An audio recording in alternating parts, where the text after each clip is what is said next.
Egg curry ఇలా ఒకసారి try చేసి చూడండి, చాలా బాగుంటుంది. రైస్లోకి కానీ చపాతీలోకి కానీ చాలా బాగుంటుంది. మరి లేట్ చేయకుండా ప్రాసెస్లోకి అయితే వెళ్ళిపోదాం. స్టవ్ మీద కడాయి పెట్టుకుని కడాయిలో 2 టేబుల్ స్పూన్ల వరకు ఆయిల్ వేసి మనం పెట్టుకున్న కోడిగుడ్లను ఇలా ఫ్రై చేసుకొని పక్కన పెట్టేసుకోవాలి. అదే ఆయిల్లో ఆవాలు, జీలకర్ర, అలాగే కట్ చేసి పెట్టుకున్న ఆనియన్స్, రుచికి సరిపడా సాల్ట్, గుప్పెడు కరివేపాకు, అల్లం వెల్లుల్లి పేస్ట్ కూడా వేసుకొని బాగా ఫ్రై చేసుకోవాలి.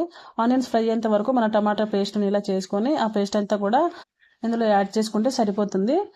ఒక గ్లాస్ వాటర్ని వేసుకొని బాగా కలిపేసుకోవాలి. ఈ వాటర్ అంతా కూడా దగ్గరకు అయ్యేంత వరకు బాగా ఉడికించుకోవాలి.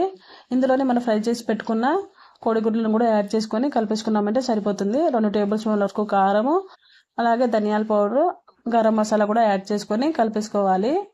ఒక 2 నిమిషాల పాటు మూత పెట్టేసి వదిలేసామంటే ఎగ్ కర్రీ అయితే రెడీ అయిపోతుంది. ఇలా ఆయిల్ అంతా కూడా పైకి తేలుతున్నప్పుడు మనం స్టవ్ ఆఫ్ చేసుకుంటే సరిపోతుంది. లాస్ట్లో కొత్తిమీరని యాడ్ చేసి సర్వ్ చేసుకున్నామంటే చాలా బాగుంటుంది.